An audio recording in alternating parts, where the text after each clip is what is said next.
Shonen.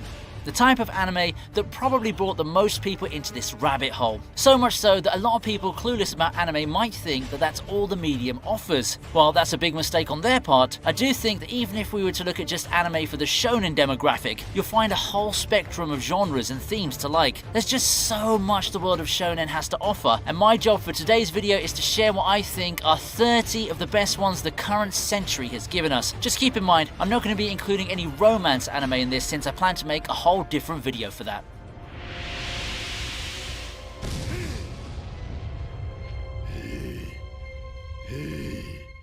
Number 30 is World Trigger.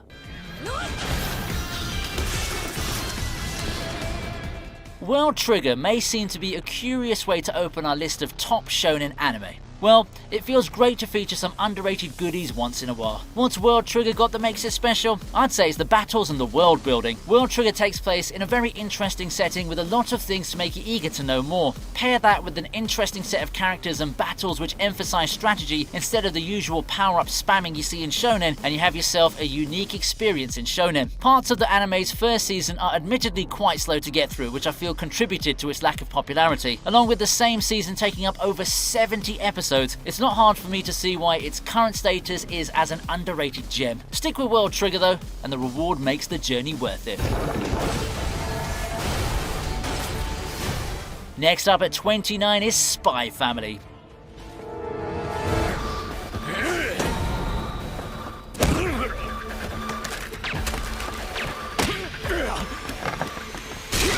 If you thought that shonen was all about the action or the laughs, then you'd be sorely mistaken. Not that those elements are absent in one of the latest big hits the industry has given us, but Spy Family adds a really wholesome, familial touch to the whole thing. A story about a badass pretend family filled with secrets has the ingredients for an over-the-top comedy, but there's this heartwarming feeling of home that it emphasizes over a lot of its shonen peers. I think that that's the extra touch that makes this show stand out. In a world where everyone's very intent on giving us spectacle in the form of animation and fights, in a world where you get more action the louder and more outrageous you are, there's something attractive in an anime that's supposed to be so crazy, yet comforting.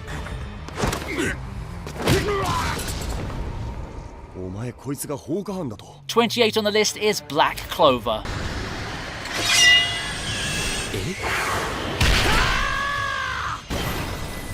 Speaking of loud and proud, that's the immediate first impression anyone would get of Black Clover. I gotta be honest, Arslan as a main character is pretty annoying early on, and I wouldn't blame anyone who got dissuaded from continuing because of him. Fast forward a few more acts, however, and I'd say that I didn't regret sticking with Black Clover, not one bit. Sure, the anime as a shonen isn't anything too special if you've seen a lot of long-running battle series, but it's still got some pretty hype fights down the line and a whole lot of badass moments. Black Clover may not seem too impressive in hindsight, now that we've been exposed to more anime that push the limits in terms of fight animation and hype battles, but back in the mid-2010s, seeing the return of the long-running battle shonen was pretty cool.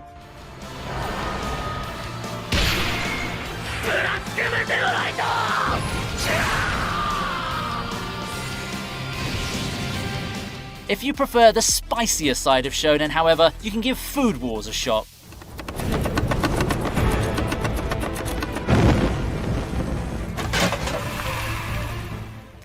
A name that I haven't heard in a while. Food Wars doesn't exactly have the most stellar reputation in 2024, but at this point in time, it's a legitimately compelling anime. Cooking anime isn't as common, but add some major ingredients like engaging characters, tense arcs and cooking battles, and of course, the fan service it's always been known for, and you've got one of the hot up-and-coming shonen in the 2010s. Food Wars had a thing going for it, and it understandably burst into the scene quite early on. Some arcs that give the heart-pumping shonen feel, along with a dash of rather heavy fan service and characters that you can't help but root for, serve as an epic recipe to make this a good choice to pick up. Do take note of the warnings with the sexual content though.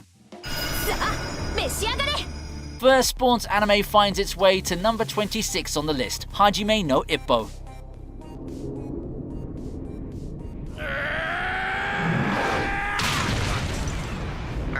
Ippo has pretty much been the poster child for boxing anime. There's not a lot of boxing anime in the first place, and Ippo has easily established a legacy for itself, building primarily upon high-stakes matches and character moments that more than embody what people love about combat sports too much. The drama, the storylines behind each match, and the sequences that unfold in every showdown, now that's what makes these anime so fun to watch and follow. That's not to say that none of the other anime related to boxing or combat sports falls way short in those elements relative to Ippo. Still, credit where credit's due. Ippo has endured for this long and captured so many hearts, and it more than deserves it.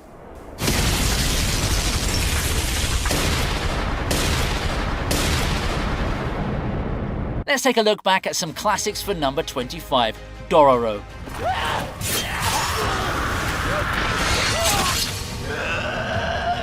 Dororo is a triumphant example of a remake done right. It's captured the dark fantasy aspects and the underdog story, elements that made the original so special, and given them the touch-up that it oh so deserves. We're talking about some big moments recreated with modern production values and a no-nonsense approach to adapting a story. Dororo is an anime that doesn't have a lot of lull in its two-core run despite being a rather character-centric work. As a story, it's a pretty simple one that holds itself spectacularly well thanks to the great art, unique aesthetics, and great progression. If you want to see a remake that has in lots of ways outdone the dated original, Dororo might be your jam. How about throwing an unexpected title on the list for number 24, Moriarty the Patriot? 犯罪教モリアーティ教授の物語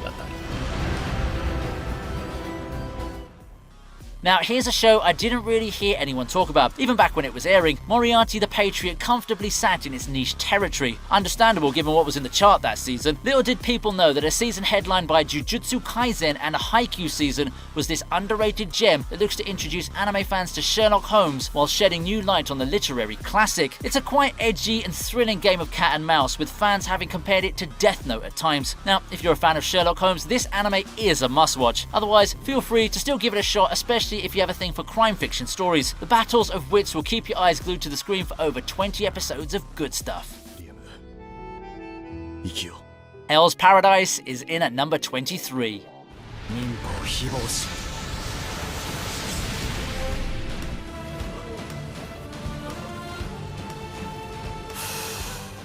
Hell's Paradise is a show that I had high expectations for going into its season. I thought that it had what it takes to be a breakout hit. It's got a dark atmosphere, the intense shonen fight sequences, and a group of characters who shine in their ways. It didn't quite become the mainstream hit that I thought it would be, but it did give us a pretty damn good action-adventure title. The anime looking beautiful is one way I can describe it, and it really depicted what you'd want from a perilous adventure in an island of terror, so to speak. Looking back, I think that Hell's Paradise is a victim of overly high expectations. After all, everyone's super high on MAPPA after their work with Jujutsu Kaisen, Chainsaw Man, and Attack on Titan. But don't let that discourage you, Hell's Paradise is still one hell of a thrill ride.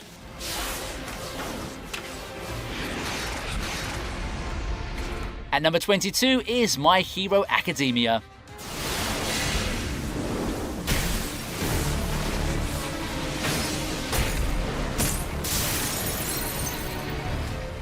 For the better part of the late 2010s, My Hero Academia served as the face of mainstream shonen. It had everything you'd expect and want from an action show for impressionable youth. With an overall uplifting tone and a colourful cast of characters, it differentiates itself from a number of its contemporaries that have started veering towards cynicism. Coming out right when superhero fever was heading to its climax was also a nice move, and throughout multiple seasons, My Hero Academia has sent its fans through a whole roller coaster of emotions. My Hero Academia feels like one of the most basic shonen in the modern era. On the flip side though, it's got a lot of content in the form of anime seasons and movies, plus a long run in the foreseeable future. And it's pretty easy to get into. A really good choice for a beginner shonen.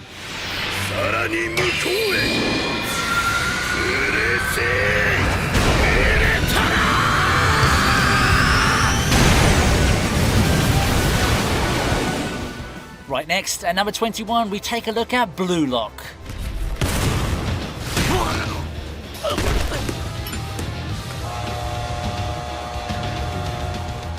And just like that, we have a sport hell-bent on subverting all the trends we've come to associate with shonen. Out with the power of friendship thing, as Blue Lock is all about one message. Humans can be selfish in their goals, and at times they have to unleash the darkness within them in their road to be the very best. Now that might seem like a dramatic and ham-fisted way of selling the theme, but that's precisely the premise that sets Blue Lock apart from the typical sports anime, and it does make for a very interesting look to get people to watch this. Overall, Blue Lock is interesting in the ways it showcases its characters. I really like how the anime entwines character development with some of the more grounded aspects of sports psychology, especially the parts we don't tend to shine the spotlight on.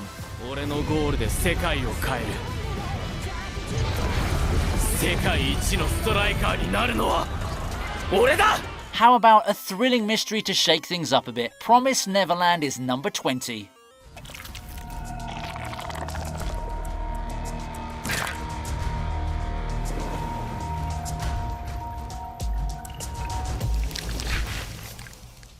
And quite fittingly, we escalate further into the dark and bleak side of shonen with Promised Neverland. The year 2019 was off to a good start thanks to this show, which quickly exploded into the mainstream, something that you don't often see for horror and psychological anime. Promised Neverland wasted no time captivating people with its mastery of unorthodox horror. It's something that many have praised. After all, it used atmosphere to keep people on the edge of their seats. No need for cheap jump scares, overly violent scenes, or super scary monsters when the ambient sound and camera framing are enough to get you on the edge of your seat. Along with a mystery and characters you can't help but root for, Promised Neverland is the complete package for a rather niche genre of shonen.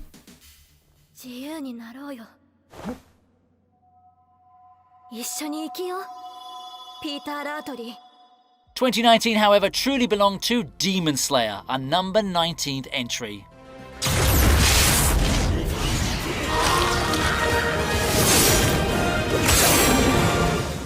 Did anyone see this one coming? When Demon Slayer started airing in April of 2019, I didn't really think too much of it. I knew it would be a really fun watch, but I didn't expect it to take over the anime world like it did the moment that episode aired. Then, it became the talk of the town and easily broke through the so-called normie barrier. Suddenly, it's everyone's favourite anime and the anime of the decade. I think that's partly warranted, however, because what Demon Slayer seeks to provide, it does with so much competence. It gives us a story that's simple to follow but very engaging, and it doesn't overstay its welcome, with the entire anime adaptation gearing towards the finale in the present. The visuals and the fight scenes are where it's at, however, and those are simply paradigm changing. Demon Slayer helped usher in a new era of spectacle spearheaded by insane effects and animation, and I gotta tip my hat off to that.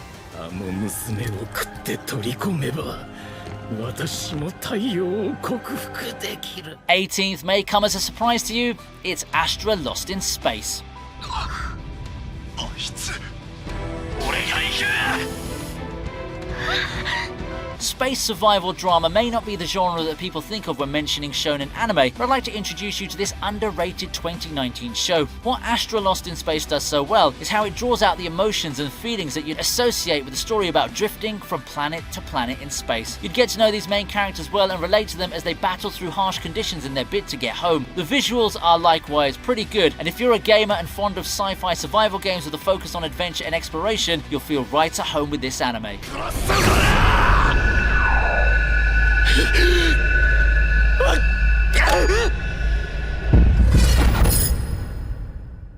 What isn't niche or underrated is our 17th anime on the list, Chainsaw Man.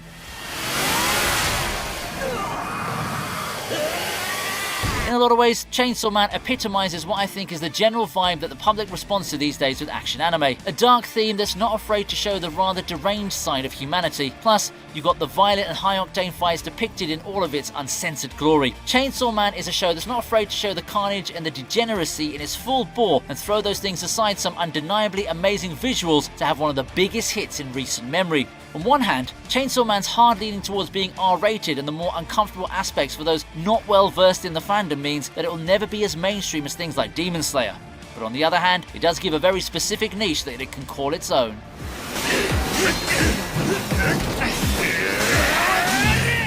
We close in on the halfway mark now with Kuroko no Basket.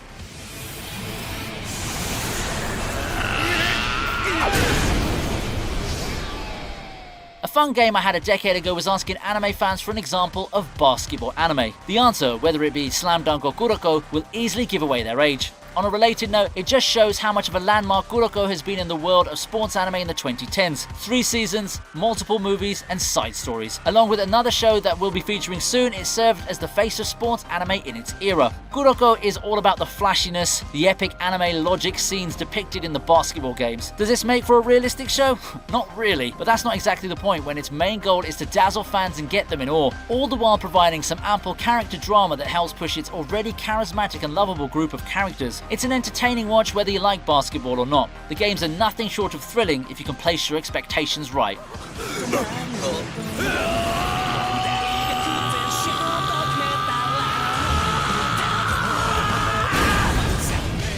And that's the halfway point of our video. You liking this video so far? Then go hit that like button and help the video do well on YouTube. We still have a pretty long way to go, so make sure to sit tight and enjoy the rest of the ride. Number 15 we have Haikyuu.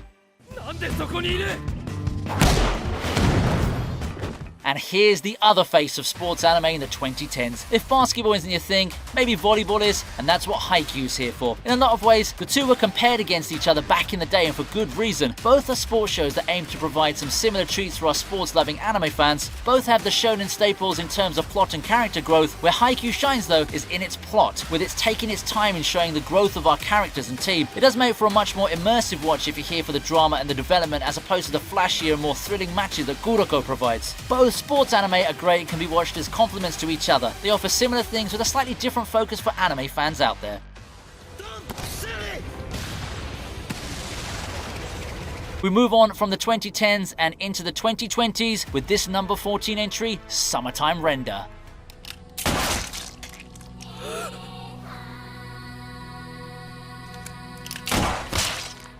It's the year 2024. Seasoned anime fans have experienced plenty of time loop-centric anime. From Steins Gate, ReZero, Madoka, Tokyo Revengers and the like all employ the loop element in their ways. Not sure how hot of a take this is, but Summertime Render for me did it the best. There was an unsettling air on the whole thing from the get-go, and fans just can't help but work alongside the characters in helping solve the secret behind the murderers and impending doomsday. This kept people's minds turning for the first half of the show.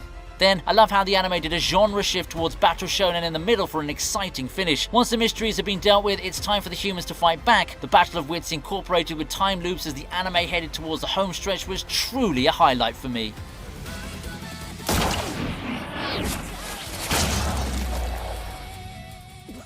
At lucky 13 is Magi.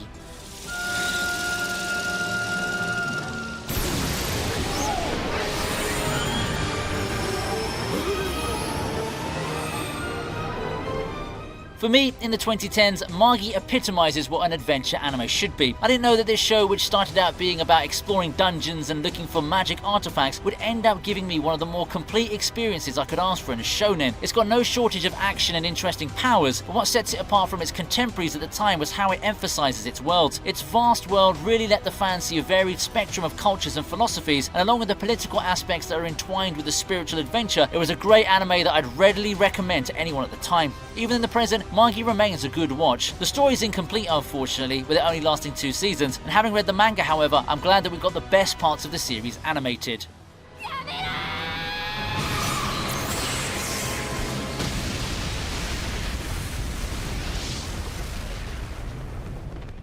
12th on the list is Dr. Stone.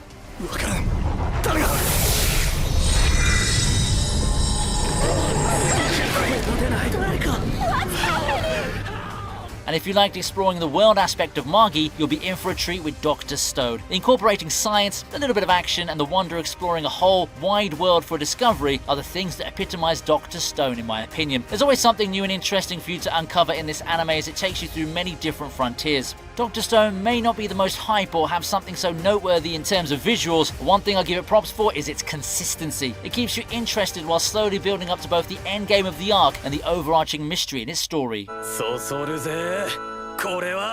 At number 11 is the king of comedy himself, Gintama. There's no beating Gintama in the realm of anime comedy, so much so that the over-the-top comedy and parody has overshadowed a lot of what makes Gintama great, which is its epic tale of ancient Japan. Gintama, once you move past the comedy, has drama that really hits hard, especially once you get to understand the main characters more and what they've all been through. It also has a whole lot of epic moments that can put some of its shonen contemporaries to shame. Gintama had a long run atop the anime world, and that's thanks to how it masterfully integrates all of its elements into the complete package. You've got the action, the drama and comedy, and it all results in a winner that's even more than the sum of its parts.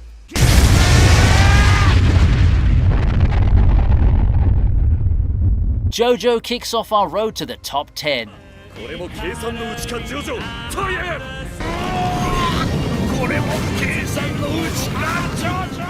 Since we're on the topic of comedy and over-the-top anime, I find it fitting for JoJo to be the next in line. When it comes to JoJo and its storied run of so many seasons and parts, one thing remains constant throughout. It showcases some insane creativity, both in its characters and the powers they have. There's nothing off limits with JoJo in how wild it is. It's rife with references, but in a slightly different flavour than how Gintama does it, and it has no restraint in just how crazy the whole thing is. And just like Gintama, underneath all the fluff and craziness lies a long and very gripping story that spans generations.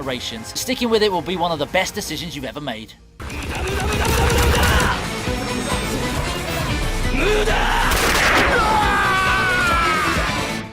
Bleach comes in at number 9.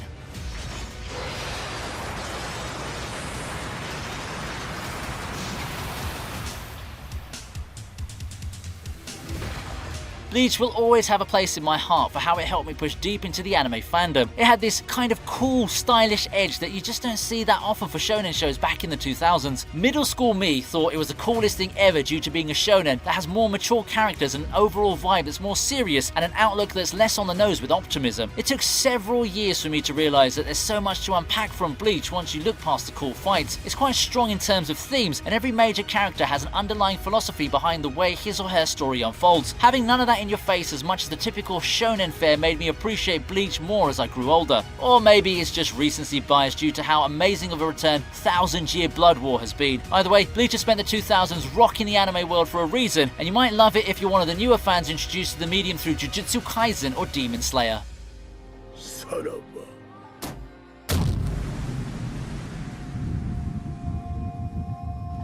Frieren doesn't look like a shonen anime at first glance, but it is, and it's one of the best ones to come out in the past year.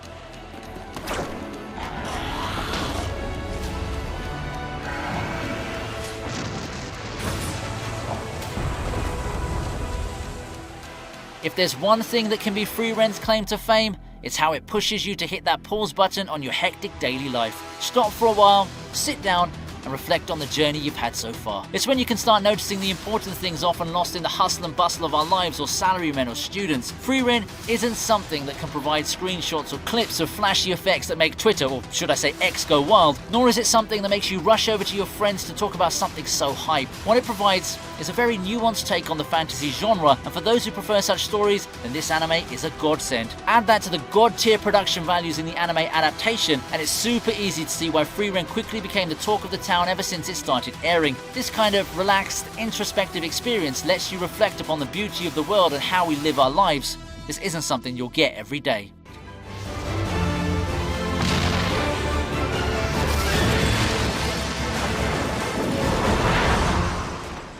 FMA Brotherhood is in 7th place.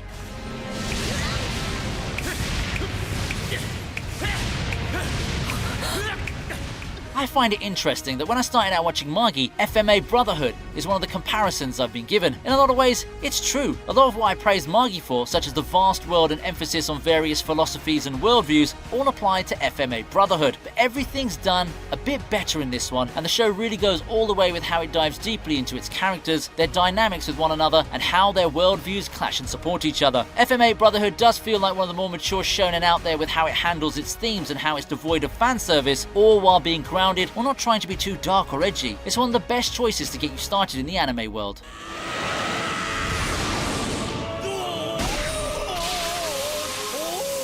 In 6th place we have One Piece.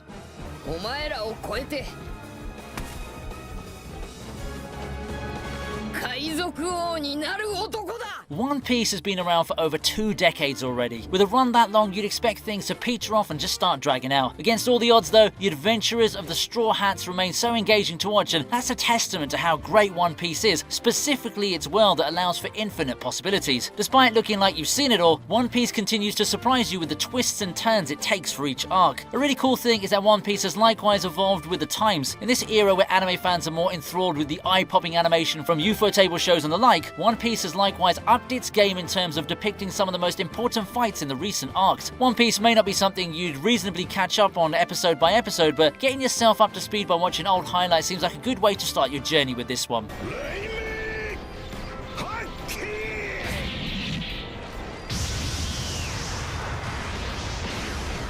Following that is Naruto at number 5.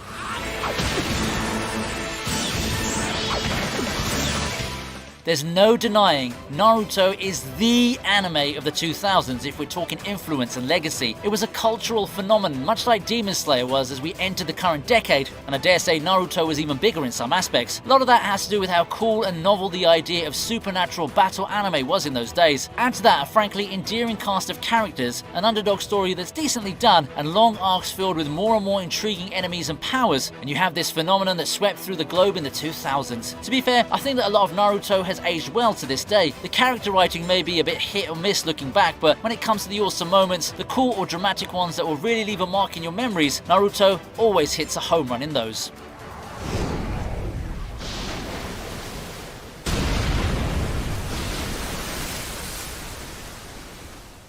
And it's just fitting to have Jujutsu Kaisen come in at number 4.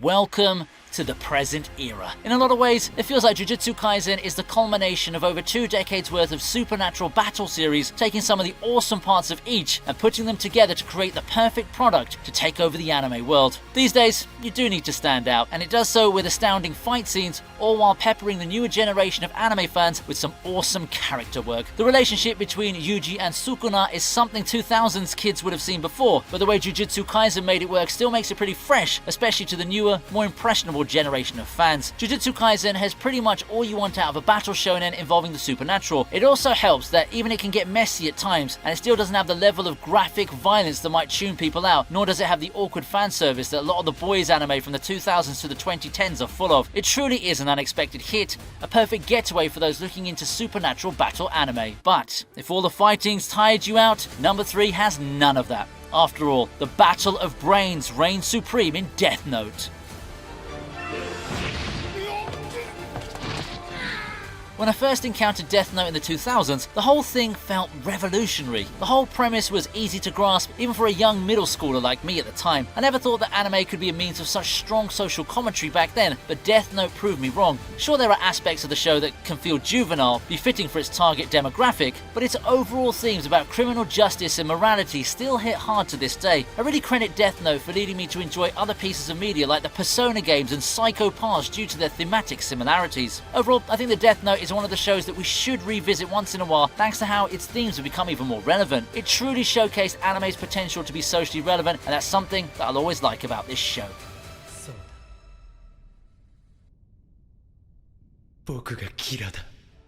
My number 2 pick is Hunter x Hunter.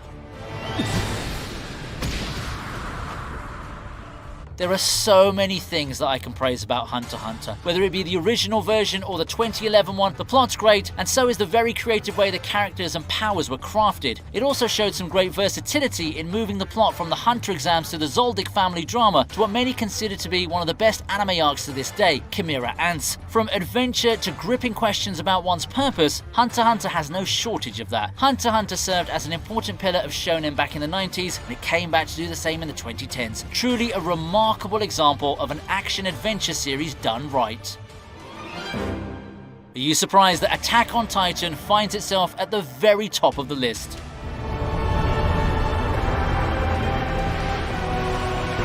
Many people still don't know that Attack on Titan is actually a shonen anime. It just doesn't look the part, especially when put alongside, say, My Hero Academia. But that doesn't change how few can lay claim to what Attack on Titan has done. When it burst into the scene back in the early 2010s, such a phenomenon was unprecedented. It broke barriers between seasoned anime fans and the everyday Joe earlier than Demon Slayer did, and it showed fans a side of anime that they really didn't expect to see. It didn't rely on the usual anime tropes and maintained its darker, more grounded atmosphere, throwing everyone off guard and grabbing their attention. Then it used that momentum to pivot from the gruesome war for humanity's survival to more intricate, philosophical aspects, leading to the culmination of the series. There's a lot to like about Attack on Titan, and there's a lot to remember it for. If we add in the cultural footprint that it left behind, there's no doubt that it's arguably one of the best shonen titles that we've got this century.